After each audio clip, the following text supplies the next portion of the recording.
Hey everyone, Internet PCS book reader here. Today I want to talk about How Games List by Jacob Keller. If you somehow click this video from Jacob Keller's name somewhere in the thumbnail or title of the video, then you know who he is. But if you don't know, he's one of the best video game essays on this platform.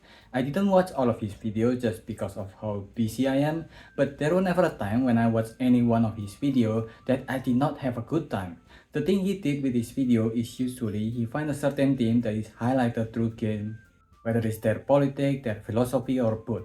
And he took that theme and dissected it and then passed the pieces using other media, usually essays or movies. If I can do a 10 of what he did to games to his video to what I did to books in my video, then I'm happy with my progress. And also, as someone who cares for the issue in Palestine and have covered many books that cover their history, I'm also glad that he's one of the people on the platform that can see the danger Zionism purposely done to the Jewish diaspora. So when he announced that he's writing a book in collaboration with Lost in Gold, who's one of the books I once tried to highlight in my channel, I decided to splurge once in a while on a book and decided to join the waiting list for his book, and after months of waiting, it's finally here. Jacob Keller found himself early on the internet outside of YouTube, working for the now defunct Game Informer website talking about games on their blog. It was not until 2017 that he tried to go independent and made his own blog using WordPress called The 13 Colossus, comparing the bosses in Shadow of Colossus with the short story The Foghorn by Ray Bradbury. A style that, as I mentioned a short while ago and Jacob noticed in the opening of his book, became his signature way to write his YouTube essay. While his independent writing do get some attention and was posted on a podcast and even on Game Informer itself, when Game Informer decided to close down, he lost the platform where he usually gets some audience on his writing. And it was 2017, so it's not really a good time to write blogs and hope for an audience. And that is what he wanted at first, an audience to share his work with. So he decided to try to translate his writing into video format on YouTube. And in rare form, he quickly found some success in YouTube, gaining even more audience than he ever had compared to being a writer on Game Informer. This book in a way is a return to form to his work before YouTube, when all he can depend on is how he used words to convey what he feels about a certain media, no music, no intonation, no gameplay in the background to capture people's attention, so did not close the video, only words. The book itself is his video, or at least the script to his video. Coupled with a few arts thrown in between each chapter is one of his release video, and it always starts with the growth of his channel at that time and the growth of the video from his release to the day the book is finished, and ends with some afterthought from the original author of the work that he used to stitch his analysis on his thesis. He opened the book with his 15th video, Who's Afraid of Modern Art, where he talked about the modern art Who's Afraid of Red, Yellow, Blue by Barnett Newman, whose title of his art is a reference to Edward Albee's play Who's Afraid of Virginia Woolf, and later of course is also referenced again in Jacob's video as the title of his video. This video is another entry into the conversation that art is supposed to make you feel something, anything. And in a way, a painting about 3 shades of color is successful with its objective because someone eventually attacked the art that was displayed because he really doesn't like them. And it won't be the only time that people attack modern art out of their hate of them. And on the internet era, a lot of this hate comes from people complaining in front of a camera as their job, saying their opinion about modern art like it was some kind of objectively true statement and just common sense.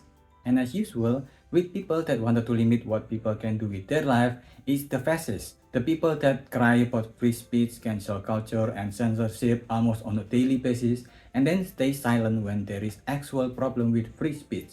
So when there are people who do vandalism to modern art, of course they are supporting those, since it didn't really affect them from the comfort of their box, even though defacing and destroying art is a form of censorship and cancellation of freedom of expression. They also of course didn't have a problem with capitalism that makes a lot of art and not just modern art worse because of art commodification, even though it is what is making art into such an overpriced items and produce more slop than arts while still making artists that make those art poor. Some of them is just objectively bad art as the author of the chapter mentioned, like the banana tape on a wall, but all art have bad art. George Orwell Animal Farm is so awful that only because the CIA helped push the marketing for free that it becomes successful. Tommy Wiseau The Room is so bad that a movie about how the movie was made. And Will Smith's new album that is trying to say that people should give him credit for slapping Chris Rock at the Oscar because he has learned so much from that experience and grew as a person is really bad that the people who say otherwise might need some slapping themselves. And whatever you're feeling about modern art or the commodification of art in general, there are really good modern art. Tesla Crush by All My Head by Chavis Marmol is one of those really cool piece of art. And the recreation of the car where they found Hin Rajab and their family dead body after they were shot hundreds of times by Israel is a very compelling and moving modern art. That chapter game was 2:22 AM from each IO, and it was one of the few videos where the game only important is that it is an unusual game and is more of a concept art than it is a game. Then the next chapter is about Returnal, about how much of the game is about the hell that we are trapped in not just a figurative sense but also a literal sense, because Returnal is a looping game that repeats itself.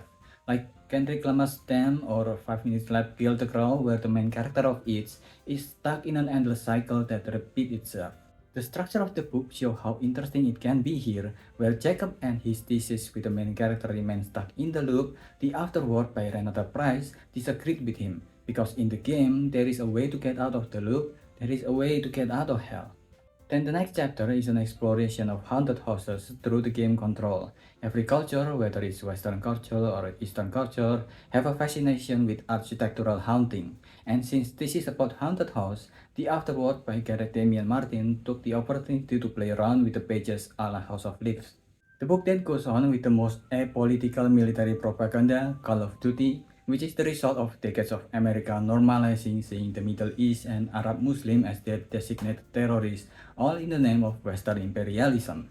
In real life, America used Agent Orange during their invasion of Vietnam. America sent the white phosphorus munition and other weapons Israel and Saudi Arabia used on Palestinian, Lebanon, Yemen, and more.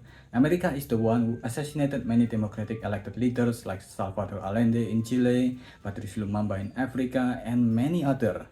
But of course, in military propaganda like Call of Duty, whether intentional or not, America always have a justification for their use of violence against other countries that is unlike what they are actively doing in real life.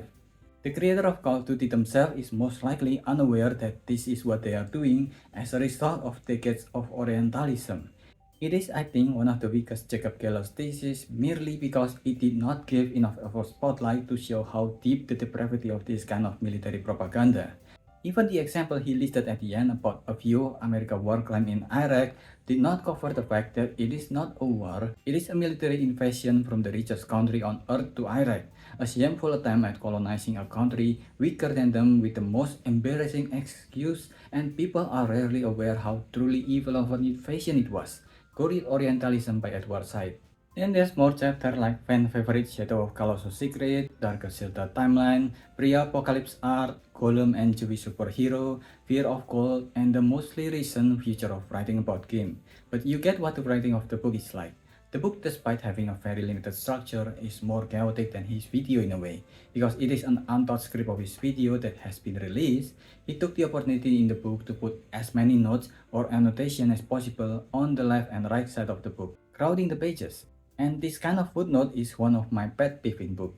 It's distracting and I wish it was placed on the last page as some kind of DLC instead of getting in the way of the main content. And while I appreciate the book for its high quality, and you can not only enjoy the many details put in the book, you can also just use it as a decorative display in the house and consider it an art piece. But if it is a book that is meant to be read, it is too much of a clunky and heavy piece of a book, and it is too uncomfortable as a reading experience. But that's mostly about the form of the book. For the writing, the main content of the book, I think Jacob and the team did a great job here. Some chapters don't have enough depth that I expected from my reading experience, but as I mentioned at the start of my video, I still have a great time reading them. I give this a 3.75. What do you think? Let me know if I missed anything, so leave your thoughts in the comment below and subscribe to the channel and support it. See ya!